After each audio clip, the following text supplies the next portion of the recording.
ഹരി ഓം ശ്രീ ഗുരുഭ്യോ നമ. ശ്രീ വിഷ്ണു സഹസ്രനാമസ്തോത്രം ശ്ലോകം 10.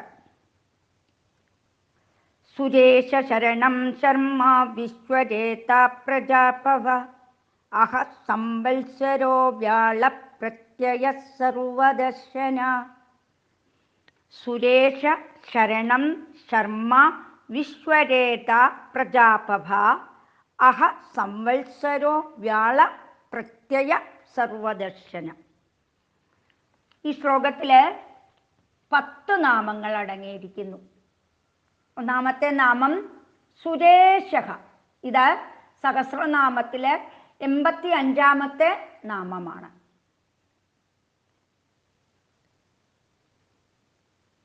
അപ്പം ഇവിടെ സുരന്മാരെന്ന് പറഞ്ഞാൽ നല്ലത് ചെയ്യുന്നവൻ എന്നർത്ഥം.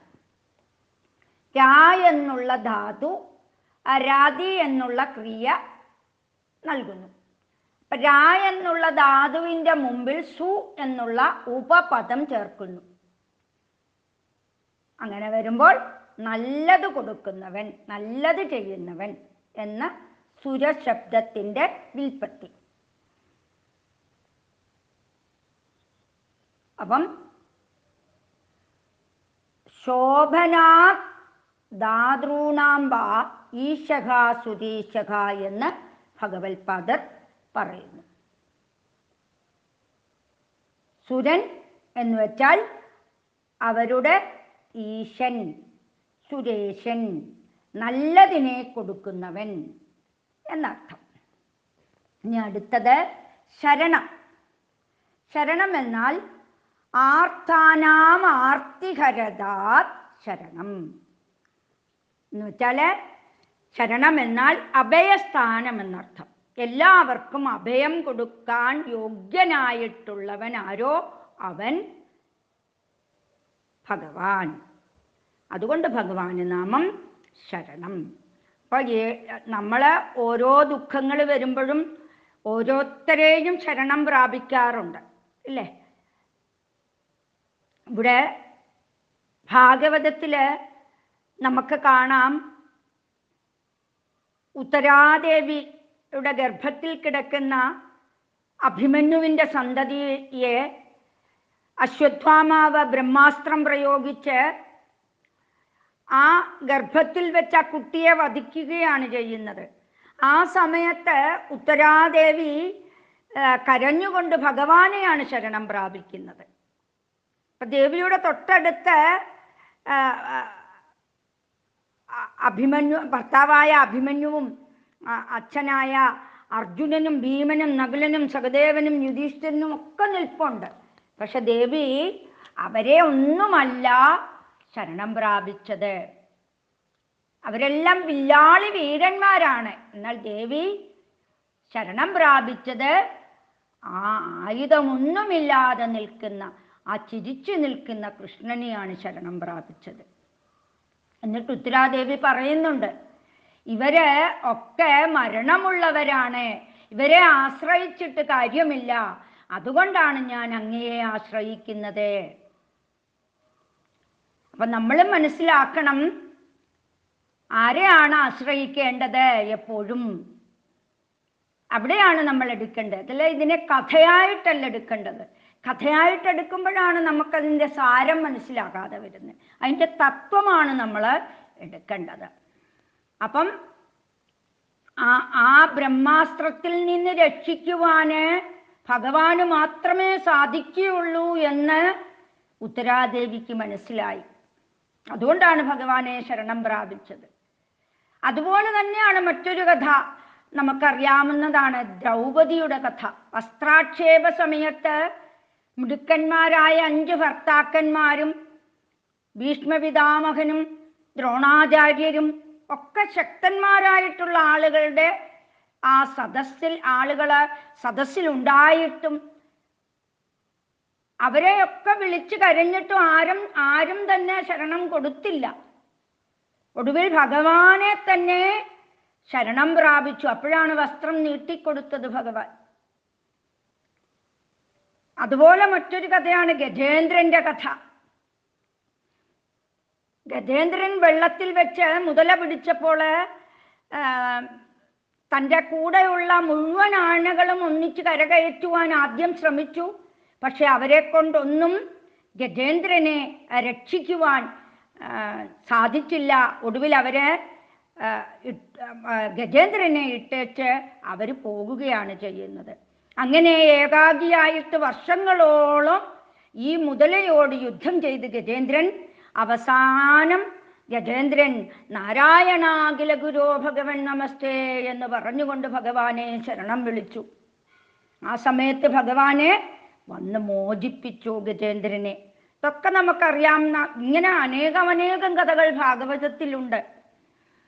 അപ്പം ഇവിടെ ഇതുപോലെയുള്ള സന്ദർഭത്തിൽ വേറെ ആരും രക്ഷിക്കാൻ ഗതിയില്ലാതെ അവസ്ഥാനത്തെ ആശ്രയമായിട്ട് ഭഗവാനെ വിളിക്കുമ്പോൾ ഭഗവാൻ വന്ന് ശരണം വിളി കേൾക്കും എന്നതിനുള്ള ഉത്തമ ഉദാഹരണങ്ങളാണ് ഈ മുകളിൽ പറഞ്ഞ കാര്യങ്ങളെല്ലാം. ഇതുപോലെ അനേകം കഥകൾ ഭാഗവതത്തിലുണ്ട് നമുക്ക് പഠിക്കാൻ. അതുപോലെ ഗീതയിൽ പറയുന്നുണ്ട്, അനിത്യം അസുഖം ലോകം എന്ന് പറയുന്നുണ്ട്. ഈ ലോകം നിത്യമല്ല, ഇതിൽ സുഖമില്ല, അതുകൊണ്ട് ഇമം പ്രാപ്യ ഭജസ്മാം എന്ന് പറയുന്നുണ്ട് ഗീതയില്. അപ്പൊ ഈ ലോകത്തിൽ വന്ന നിങ്ങള് എന്നെ ഭജിക്കൂ, ഞാനാണ് നിത്യസ്വരൂപനും, ഞാനാണ് സുഖസ്വരൂപനും.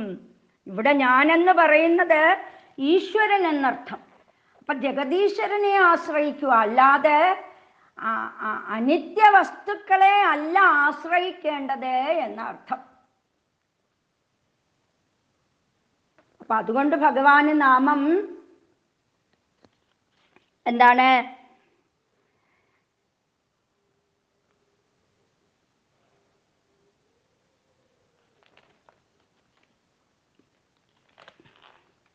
ശരണം എന്ന് ഭഗവാന് നാമം. ഇനി അടുത്തത് ശർമ്മ. പരമാനന്ദ രൂപത്വാ ശർമ്മ. ഭഗവാന്റെ സ്വരൂപം എന്താണ്? പരമാനന്ദമാണ്. അളവില്ലാത്ത ആനന്ദ സ്വരൂപനാണ് ഭഗവാൻ. എന്നാൽ നമ്മുടെ എല്ലാം ആനന്ദം എന്താണ്? താൽക്കാലികം മാത്രമാണ്. ഭഗവാൻ എപ്പോഴും ആനന്ദ സ്വരൂപനാണ്. ഭഗവാന്റെ ആനന്ദത്തിൻ്റെ ചെറിയൊരു അംശങ്ങളെ കൊണ്ടാണ് നമ്മൾ ഈ ആനന്ദം അനുഭവിക്കുന്നത്. ഇപ്പൊ ബ്രഹ്മാവ് മുതൽ ഒരു പുൽക്കൊടി വരെ ഓരോരുത്തരുടെയും ആനന്ദം ഭഗവാന്റെ ആനന്ദത്തിന്റെ കണിക മാത്രമാണെന്ന് സാരം. ഭഗവാനോ പൂർണ്ണ ആനന്ദ സ്വരൂപൻ. അതുകൊണ്ട് ഭഗവാനെ ശർമ്മ എന്ന് പേര്. ഇനി അടുത്തത് വിശ്വരേത. വിശ്വസ്യ കാരണത്വാത് വിശ്വരേതാത്. ഈ വിശ്വത്തിൻ്റെ കാരണമാണ് ഭഗവാൻ, വിശ്വത്തിൻ്റെ ബീജമാണ് ഭഗവാൻ. അതുകൊണ്ട് ഭഗവാനെ വിശ്വരേതാന്ന് നാമം. ഇനി അടുത്തത് പ്രജാഭവക. ആചാര്യ ഭഗവത്പാദർ പറയുന്നു, സർവാഹ പ്രജാഹ യത് പ്രകാശാത് ഉത്ഭവന്തി. യത് പ്രകാശാത്, ആരുടെ അടുത്തു നിന്ന് യാതൊരുവനിൽ നിന്നാണോ സർവാഹ പ്രജാഹ ഉത്ഭവന്തി, എല്ലാ പ്രജകളും ഉത്ഭവിക്കുന്നത്. ഇപ്പൊ പ്രജ എന്നാല് പ്രകർഷേണ ജായതേ ഇതി പ്രജാഹ. ജനിക്കുന്നവരെ എല്ലാം പ്രജകളാണ്. മനുഷ്യര് മാത്രമല്ല, സർവചരാചരങ്ങളും പ്രജകളാണ്. ഇവിടെ ലോകത്ത് ഉണ്ടായി ജനിച്ചവര് എല്ലാം പ്രജകളാണ്. എന്നാൽ എല്ലാവരും അവരവരുടെ കർമ്മങ്ങൾക്കനുസരിച്ച് വിവിധങ്ങളായ ശരീരത്തെ സ്വീകരിക്കുന്നു. ഉദാഹരണം പറയുകയാണെങ്കിൽ,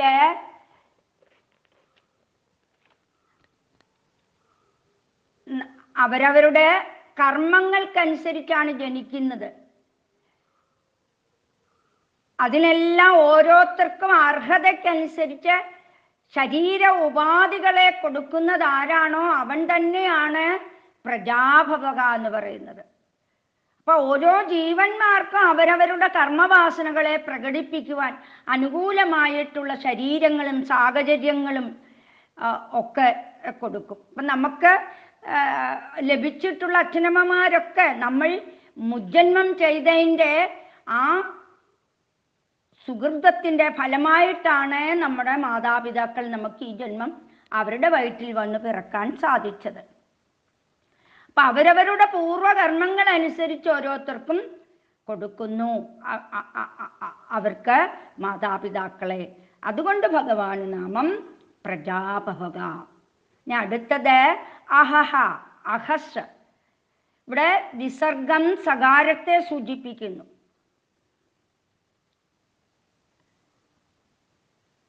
അപ്പം അഹഹ ഭഗവാന്റെ സ്വരൂപം, പ്രകാശരൂപത്വാദഹ, പ്രകാശമാണ് ഭഗവാൻ. ഇവിടെ അകസ്സെന്ന് പറഞ്ഞാൽ പകൽ എന്നർത്ഥം. അപ്പൊ സൂര്യകിരണങ്ങൾ കൊണ്ട് പ്രകാശമാണ് ഈ ലോകത്തെ പ്രകാശിപ്പിക്കുന്നത് ഭഗവാനാണെന്ന് സാരം. അപ്പൊ സൂര്യനായി ഇരിക്കുന്നതും ഭഗവാൻ തന്നെ എന്ന് നാം മനസ്സിലാക്കണം. അപ്പൊ പകലിന് പോലും അസ്തിത്വം കൊടുക്കുന്നത് ഭഗവാനാണ്. അതുകൊണ്ട് ഭഗവാന് അഹഹ എന്ന് നാമം. അടുത്തത് സംവത്സരഃ. കാലാത്മകസ്ഥിതോ വിഷ്ണു സംവത്സരഃ. സംവത്സരഃ എന്ന് പറഞ്ഞാൽ ഒരു വർഷം എന്നർത്ഥം. ഭഗവാൻ കാലസ്വരൂപമായിട്ട് സ്ഥിതി ചെയ്യുന്നു.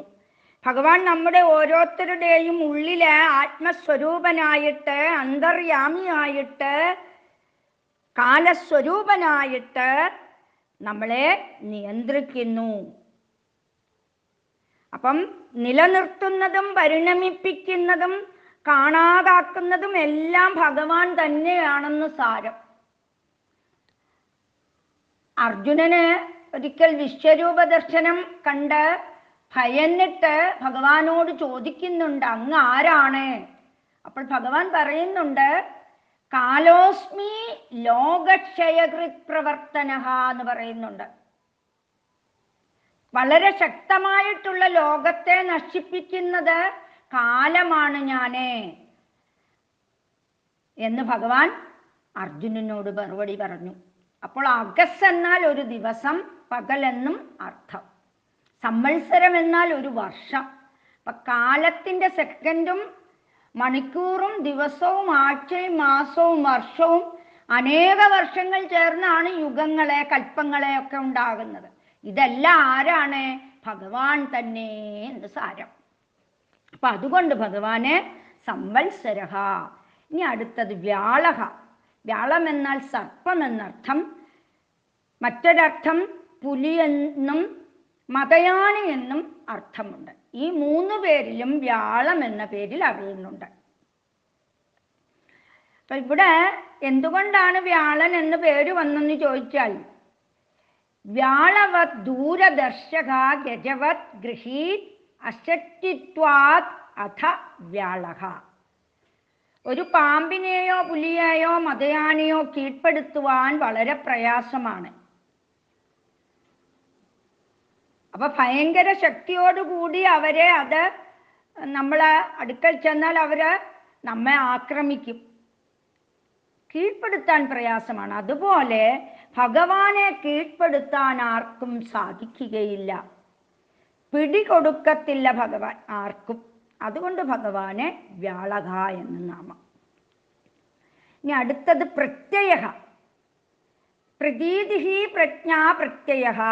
ഒരു വസ്തുവിനെ കുറിച്ചുള്ള അറിവ്, അത് ഇന്നതാണ് എന്നുള്ള അറിവ്.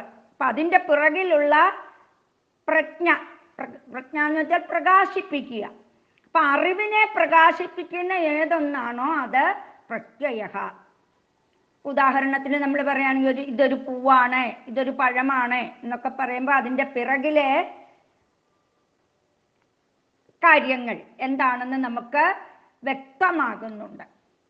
അപ്പം ഇതെല്ലാം ഏതൊരു വെളിച്ചത്തിലാണോ നമ്മൾ പറയുന്നത്, ആ വെളിച്ചം അല്ലെങ്കിൽ പ്രകാശം, അതിൻ്റെ പേരാണ് പ്രജ്ഞ. അതാണ് ഇവിടെ പ്രത്യയ എന്ന് പറഞ്ഞിരിക്കുന്നത്. പ്രത്യയ. അപ്പൊ പ്രത്യയ എന്ന് പറഞ്ഞാൽ ബ്രഹ്മമെന്ന് സാരം. നമ്മൾ ഏത് വസ്തുക്കളെ അറിയുമ്പോഴും ഓരോരോ അറിവിനെയും പ്രകാശിപ്പിക്കുന്ന ഇത് വെളിച്ചമാണ്. ഉപനിഷത്തിൽ പറയുന്നുണ്ട് പ്രതിബോധ വിദിതം മതം എന്ന്. പ്രതിബോധം എന്നാൽ ബോധം. ഓരോ അറിവിൻ്റെയും പിറകിൽ അതാത് അറിവിനെ പ്രകാശിപ്പിക്കുന്നു. ഉദാഹരണത്തിന് പറയുകയാണെങ്കിൽ സിനിമ സ്ക്രീനിൽ നമ്മളൊരു ചിത്രം വരുമ്പോൾ അത് ആരാണ് പ്രകാശിപ്പിക്കുന്നത്? പ്രൊജക്ടർ എന്നുള്ള ആ വെളിച്ചമാണ് ആ ലൈറ്റിനെ പ്രകാശിപ്പിക്കുന്നത്. അപ്പൊ ഫിലിമിനെ അപ്പുറത്തേക്ക് പ്രൊജക്റ്റ് ചെയ്യുന്നതായി ആ ചിത്രം മാറ്റിയാലും വേറെ എന്താണ് പ്രകാശിക്കുന്നത്? അതിനെ പ്രകാശിപ്പിക്കുന്നതും അതേ ലൈറ്റ് തന്നെയാണ്. അവിടെ വേറൊരു ചിത്രം വന്നാലും പ്രകാശിപ്പിക്കുന്നത് ആ ലൈറ്റ് തന്നെയാണ്. എന്നാൽ അവിടെ ചിത്രം മാറിക്കൊണ്ടിരിക്കും, അറിവിൻ്റെ വിഷയങ്ങൾ മാറിക്കൊണ്ടിരിക്കും. അതിനെ അറിയിക്കുന്ന ബോധമുണ്ടല്ലോ, ആ വെളിച്ചം, ജ്ഞാനം, അതിന് മാറ്റമില്ല. അപ്പൊ നമ്മുടെ ഉള്ളിൽ ഓരോ ബോധങ്ങളെയും പ്രകാശിപ്പിക്കുന്നു. അതിൻ്റെ പിറകിലുള്ള പ്രജ്ഞ എന്ന ബോധത്തിനെയാണ് ഇവിടെ പ്രത്യയം എന്ന് പറഞ്ഞിരിക്കുന്നത്. അതാണ് തൈത്തിരീയോപനിഷത്തിൽ പറഞ്ഞിരിക്കുന്ന പ്രജ്ഞാനം ബ്രഹ്മ എന്ന വാക്യം. ഇനി അടുത്തത് സർവദർശനഃ. സർവാണി ദർശനാത്മകാനി അക്ഷിണീയസ്യ സർവദർശനഃ. ദർശനം എന്നാൽ കാഴ്ച എന്നർത്ഥം. എല്ലാം കാണുന്നവൻ, എല്ലാ കണ്ണുകളും ഭഗവാന്റെ കണ്ണാണെന്ന് സാരം. ദർശന ശബ്ദത്തിന് കണ്ണെന്നും അർത്ഥമുണ്ട്. അതാണ് ഇവിടെ പറഞ്ഞിരിക്കുന്നത് ദർശനാത്മാനി അക്ഷിണീയസ്യാണ്. കാണാൻ കഴിവുള്ള എല്ലാ കണ്ണുകളും ആരുടെയാണോ അവൻ സർവദർശക. അപ്പൊ ഈ പ്രപഞ്ചത്തിലുള്ള സർവ ജീവജാലങ്ങളുടെയും കണ്ണ് ഭഗവാന്റെ ആണെന്ന് സാരം. വിരാട് പുരുഷ കുറിച്ച് പറയുമ്പോഴേ പുരുഷ സൂക്തത്തിൽ പറയുന്നുണ്ട് സഹസ്രശീർഷാ പുരുഷകാ സഹസ്രാ സഹസ്രപാദ്. അവിടെ സഹസ്രാക്ഷൻ എന്ന് പറയുന്നുണ്ട്. അനന്തമായ കണ്ണുകളുള്ളവൻ, അനേക കണക്കിന് കണ്ണുകളുള്ളവൻ എന്നാണ് അർത്ഥം. അല്ലാതെ 1000 കണ്ണുള്ളവൻ എന്നല്ല അർത്ഥം ഇവിടെ എടുക്കേണ്ടത്. ആയിരക്കണക്കിന് അനേക തരത്തിൽ കണ്ണുള്ളവൻ എന്നാണ് അർത്ഥമെടുക്കേണ്ടത്. എല്ലാ സർവ്വ ജീവജാലങ്ങളുടെയും കണ്ണ് ഭഗവാൻ തന്നെയാണെന്ന് സാരം. ഹരി ഓം. ഹരി ഓം. ശ്രീ ഗുരുഭ്യോ നമഃ. വിഷ്ണു സഹസ്രനാമ സ്തോത്രം ശ്ലോകം 11. അജസ്സർവേശ്വര സിദ്ധസിദ്ധി സർവാതിരച്യുത വൃഷാ കബീരമേയാത്മാ സർവയോഗ വിനിസൃത. അജസ്സർവേശ്വര സിദ്ധസിദ്ധി സർവാതിരച്യുത വൃഷാ കബീരമേയാത്മാ സർവയോഗ വിനിസൃത. ഇതില് 9 നാമങ്ങൾ അടങ്ങിയിരിക്കുന്നു. ആദ്യത്തെ നാമം അജഹ. ഈ നാമം വീണ്ടും ആവർത്തനം ചെയ്യുന്നുണ്ട് 2 പ്രാവശ്യം. 204 നാമവും 521 നാമമായിട്ട് ഇത് ആവർത്തനം ചെയ്യുന്നുണ്ട്. അപ്പൊ അജഹ എന്ന് പറഞ്ഞാൽ ന ജായതേ ഇതി അജഹ. ജായതേ എന്ന് പറഞ്ഞാൽ ജനിക്കുന്നു, ന ജായതേ എന്ന് പറഞ്ഞാൽ ജനിക്കുന്നില്ല. അപ്പൊ അതുകൊണ്ട് ഭഗവാനെ അജൻ എന്ന് നാമം. അപ്പൊ ഞാൻ എല്ലാത്തിനും സാക്ഷിയായിട്ടുള്ളവനാണ്, എപ്പോഴും ഉള്ളത് കൊണ്ട് എനിക്കുണ്ടാകേണ്ട കാര്യമില്ല. ഞാൻ എല്ലാ ജീവജാലങ്ങളിലും ആത്മസ്വരൂപനായി ക്ഷേത്രജ്ഞനായി കുടികൊള്ളുന്നു എന്ന്. അതുകൊണ്ട് ഞാൻ ജനിക്കാത്തവനായതുകൊണ്ടാണ് അജൻ എന്ന് എന്നെ അറിയപ്പെടുന്നത് എന്ന് മഹാഭാരതം ശാന്തി പർവത്തിൽ പറയുന്നുണ്ട്. അപ്പൊ ജനിക്കുന്നവർക്ക് മാത്രമേ മരണമുള്ളൂ. ഭഗവാൻ ജനിക്കാത്തത് കൊണ്ട് ഭഗവാന് മരണമില്ല എന്ന് സാരം.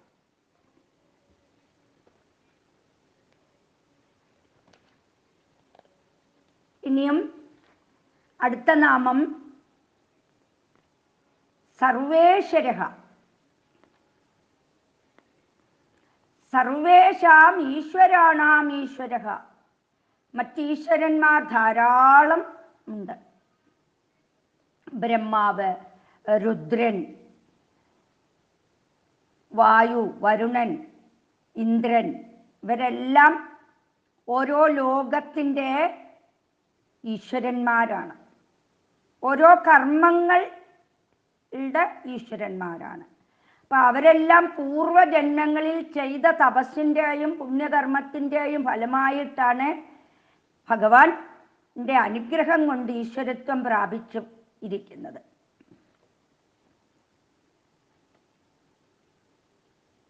അപ്പൊ അവരുടെയൊക്കെ മുകളിലുള്ളവൻ ലോകപാലകൻ എന്ന് ഭഗവാനെ വിശേഷിപ്പിക്കുന്നു. അതുകൊണ്ട് ഭഗവാന് നാമം സർവേശ്വരൻ എന്ന്. ഇനി അടുത്തത് സിദ്ധഃ.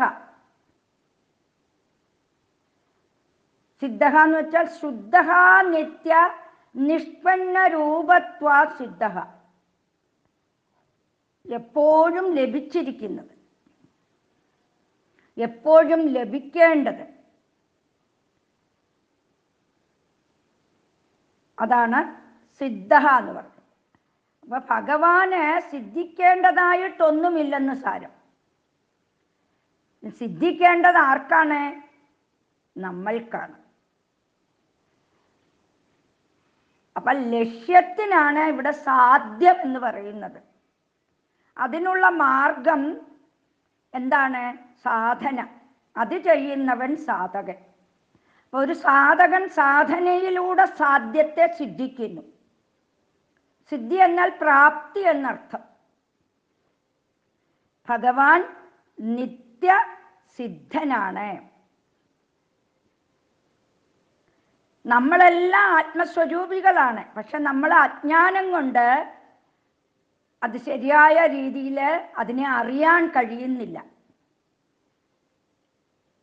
ഈ ആത്മാവിനെ നമ്മൾ എവിടെയെങ്കിലും പോയി പ്രാപിക്കേണ്ടതല്ല.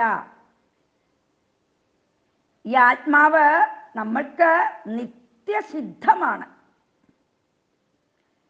ശരീരമനോബുദ്ധികളാലും ആത്മാവിനോട് ചേർന്ന് നിൽക്കുന്നു. അതുകൊണ്ടാണ് നമുക്ക് അറിയാൻ കഴിയാതെ പോകുന്നത്. അപ്പൊ ആത്മാവ് നമ്മുടെ സ്വരൂപം, അത് നിത്യസിദ്ധമാണ്. പക്ഷെ പലപ്പോഴും നമ്മൾ അത് മറന്നു പോകുന്നു. അപ്പൊ ഭഗവാൻ ആത്മസ്വരൂപം തന്നെയാണ്. അതുകൊണ്ട് ഭഗവാനെ നിത്യസിദ്ധൻ എന്ന് പറയുന്നു. സത്യജ്ഞാനമനന്തം എന്നുള്ള ആ ബ്രഹ്മസ്വരൂപമാണ് ഭഗവാൻ.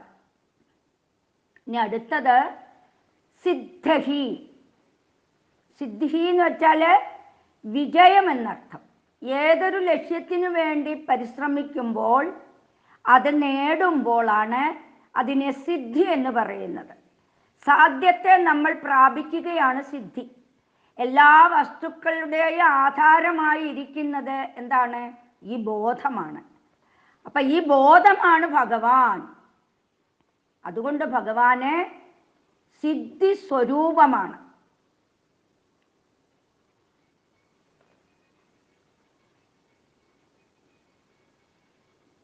ഇനി അടുത്തത് സർവാദിഹി. സർവാദിഹി എന്ന് പറഞ്ഞാൽ സർവഭൂതാനാം ആദികാരണത്വാത് സർവാദിഹി. എല്ലാ ചരാചരങ്ങളുടെയും ആദികാരണം അത് ഭഗവാൻ തന്നെയാണ്. അതുകൊണ്ട് ഭഗവാന് സർവാദിഹി എന്ന നാമം. അതായത് മുമ്പ് ഉണ്ടായതും ഭഗവാനാണ്, ഇപ്പോൾ ഉണ്ടായതും ഭഗവാനാണ്. ഈ ചരാചരാത്മകമായ പ്രപഞ്ചം ഉണ്ടാക്കിയതും ഭഗവാൻ തന്നെയാണ്. അതുകൊണ്ട് ഭഗവാന് സർവാദിഹി എന്ന നാമം. ഇനി അടുത്തത് അച്യുതഃ. ഇത് 100ാമത്തെ നാമമാണ്. ഇത് വീണ്ടും ആവർത്തനം വരുന്നുണ്ട്. 318ാമത്തെ നാമമായി വരുന്നുണ്ട് ആവർത്തനം. എന്താണ് അച്യുതഃ? സ്വരൂപ സാമർഥ്യാത് അച്യുതഃ.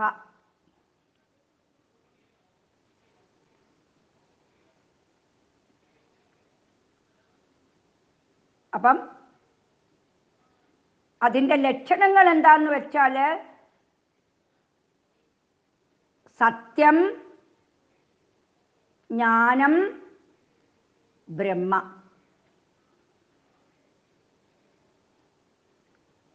ഇത് ഭഗവാന്റെ സ്വരൂപ സാമർഥ്യമാണ്. അതിൽ നിന്ന് അച്യുതഃ, അച്യുതഃ എന്നാൽ ഭൂതകാലത്തില് തൊട്ട് ഇതുവരെ അതിൽ നിന്ന് ഭഗവാൻ ഇളകിയിട്ടില്ല എന്ന് കാര്യം. എന്നുവെച്ചാൽ സ്തുതി സംഭവിച്ചിട്ടില്ല, ഭഗവാന് കുറവുണ്ടായിട്ടില്ല, എന്നും ഒരേ നിലയിൽ നിൽക്കുന്നു. അതായത് വർത്തമാനകാലത്തിലും ഭഗവാൻ ഒരുപോലെ നിൽക്കുന്നു, ഈ ഭാവി കാലത്തിലും ഭഗവാൻ ഒരുപോലെ നിൽക്കുന്നു. അപ്പം 3 കാലത്തിലും ഇളകാത്തവൻ ആയതുകൊണ്ട് ഭഗവാനെ അച്യുതഃ എന്ന നാമം. ഇനി അടുത്തത് വൃഷകപിഹി. എന്തുകൊണ്ട് ഭഗവാനെ വൃഷാകപിഹി എന്ന് പറയുന്നു? ഭഗവാൻ ധർമ്മമൂർത്തിയായിരുന്നതുകൊണ്ടും വരാഹരൂപം എടുത്തതുകൊണ്ടും വൃഷാകപി എന്ന് നാമം ഭഗവാന്. ധർമ്മോ വിഷഹ, ധർമ്മത്തിൻ്റെ പര്യായ ശബ്ദമാണ് വൃഷശബ്ദം. അപ്പൊ വർഷിക്കുന്നു ധർമ്മം, അതുകൊണ്ട് ധർമ്മത്തിന് വർഷം, വൃഷക എന്ന പേര്. വൃഷം എന്ന് വെച്ചാൽ കാള എന്നും അർത്ഥമുണ്ട്. ധർമ്മത്തിൻ്റെ പ്രതീകമാണ് കാള.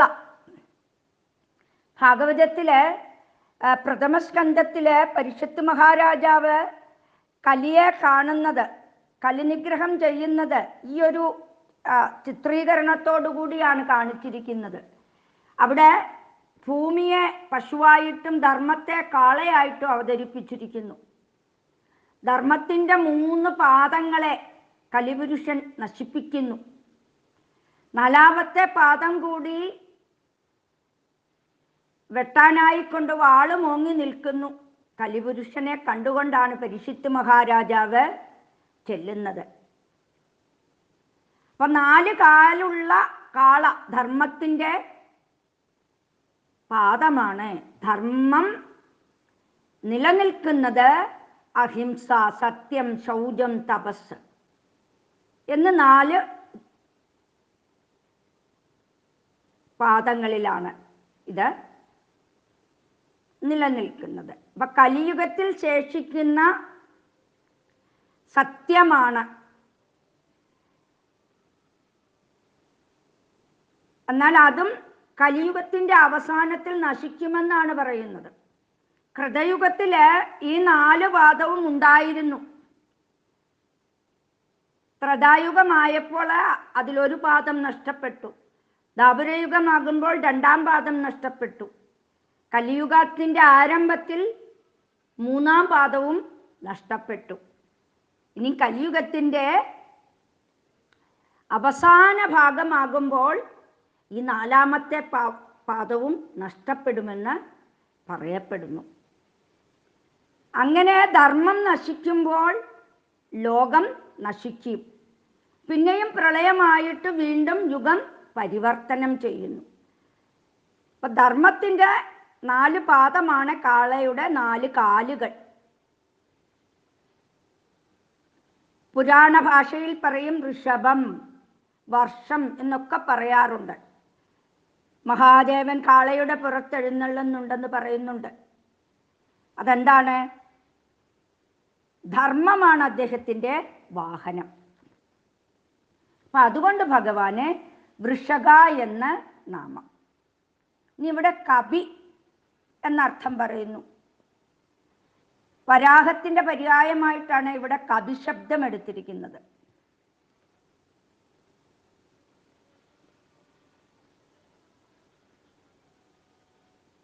ഇവിടെ ഭൂമി വെള്ളത്തിൽ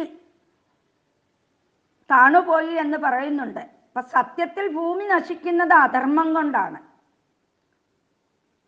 അധർമ്മത്താൽ താണുപോയ ഭൂമിയെ തട്ടിക്കൊണ്ടുപോയി ഹിരണ്യാക്ഷൻ എന്ന ദുഷ്ടൻ. അപ്പൊ അധർമ്മിയാണ് ഹിരണ്യാക്ഷൻ. അപ്പൊ ധർമ്മം പ്രവർത്തിക്കുന്നവരെ ആണ് ദേവനെന്ന് പറയുന്നതും അധർമ്മം പ്രവർത്തിക്കുന്നവരെ അസുരൻ എന്ന് പറയും.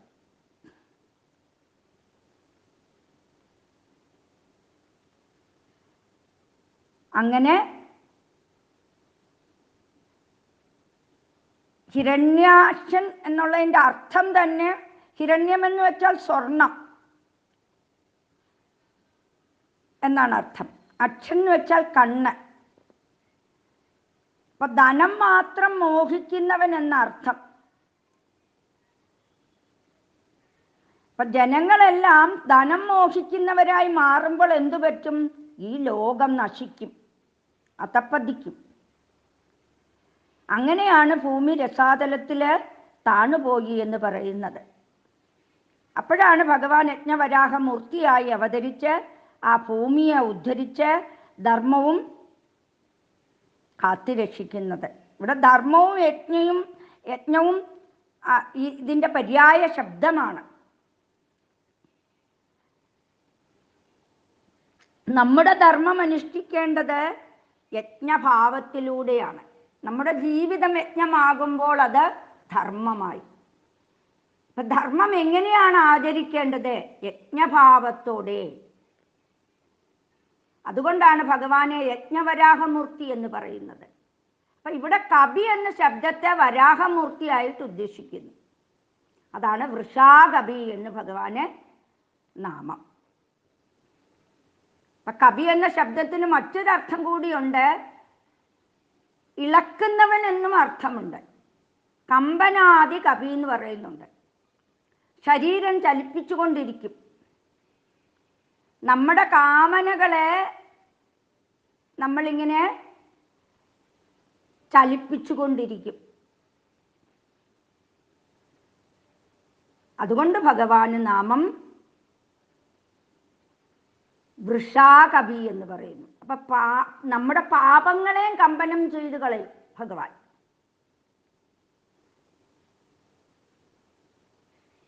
പിന്നീട് ഭഗവാന് പറയുന്നത് എന്താണ്? അമേയാത്മ. ഇത് 179 നാമമായിട്ട് ആവർത്തിക്കുന്നുണ്ട്.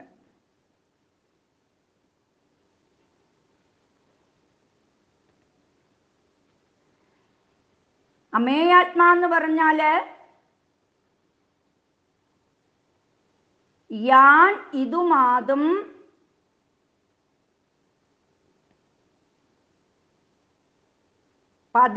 പരിച്ഛേത്തും ന ശക്യതേ ആത്മാ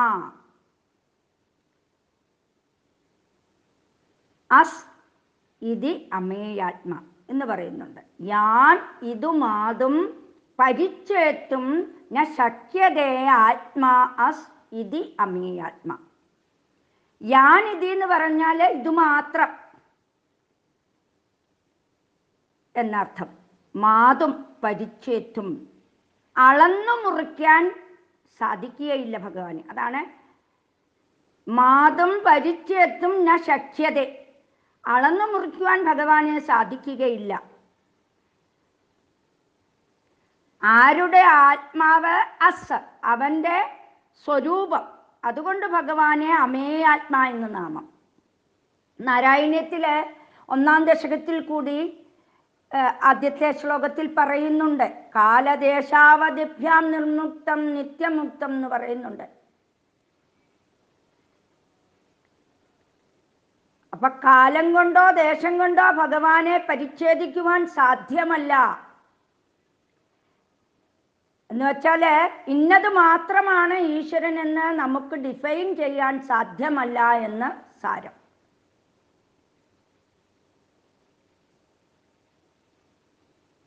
അപ്പൊ അനന്തശക്തിമാനാണെന്നർത്ഥം. ഭഗവാന്റെ ശരീരമാണ് ഈ ജീവജാലം മുഴുവൻ. അതിനെ നമുക്ക് എണ്ണിത്തിട്ടപ്പെടുത്താൻ പറ്റുമോ? പറ്റത്തില്ല. അതുകൊണ്ടാണ് ഇവിടെ ഭഗവാനെ അമേയം എന്ന് പറഞ്ഞിരിക്കുന്നത്. അമേയം, മേയം എന്ന് വെച്ചാൽ അളക്കാൻ പറ്റുന്നത്. അമേയം എന്ന് വെച്ചാലോ അളക്കാൻ പറ്റാത്തത്. നക്ഷത്രങ്ങളും ഗോളങ്ങളും ഒക്കെ എത്രയുണ്ടെന്ന് നമുക്ക് പറയാൻ സാധ്യമാണോ? അനന്തകോടി നക്ഷത്ര ബ്രഹ്മാണ്ടങ്ങളായി കിടക്കുന്നു. അതുകൊണ്ട് ഭഗവാന് നാമം അമേയാത്മാ. ഇനി സർവയോഗ വിനിസൃത, ഇത് 103-ാമത്തെ നാമമാണ്. അതിനുശേഷം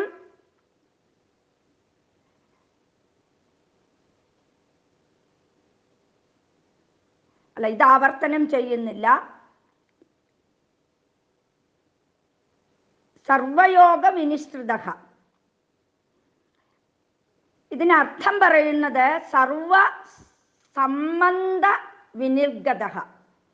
യോഗം എന്നാൽ കൂടിച്ചേരൽ എന്നർത്ഥം. ഭഗവാന് ഒന്നുമായിട്ടും ഒരു സംബന്ധവുമില്ല. എല്ലാത്തിൽ നിന്നും ഭഗവാൻ സ്വതന്ത്രനാണ്. ഭഗവാൻ ഒന്നിനെയും ആശ്രയിച്ചല്ല നിൽക്കുന്നത് എന്ന് സാരം. അപ്പൊ ഈ ലോകം മുഴുവൻ ഭഗവാനോട് സംബന്ധപ്പെട്ടിരിക്കുന്നു. പക്ഷെ ഭഗവാനോ ലോകത്തിൽ നിന്ന് സ്വതന്ത്രനായിരിക്കുന്നു. ഉദാഹരണം പറയുവാണെങ്കിൽ, സ്വർണത്തിന് ആഭരണങ്ങളോട് ബന്ധമുണ്ടോ എന്ന് ചോദിച്ചാൽ ഉണ്ടോ? ഇല്ല. ആഭരണങ്ങൾ അല്ലാതെയും സ്വർണത്തിൽ ഇരിക്കുന്നില്ലേ? സ്വർണത്തിന് സ്വർണമായിട്ട് തന്നെ നിൽക്കാൻ സാധിക്കും. ആ സ്വർണം ആഭരണത്താൽ ബാധിക്കപ്പെടുന്നില്ല. അതുപോലെ ആകാശം ലോകത്തിൽ മുഴുവനും വ്യാപിച്ചിട്ടുണ്ട്. പക്ഷെ എല്ലാത്തിൽ നിന്നും അത് സ്വതന്ത്രമാണ്. ആകാശത്തിൽ നിന്നാണ് ഈ ലോകമുണ്ടായത്. പക്ഷെ ആകാശം സർവയോഗ വിനിസൃത.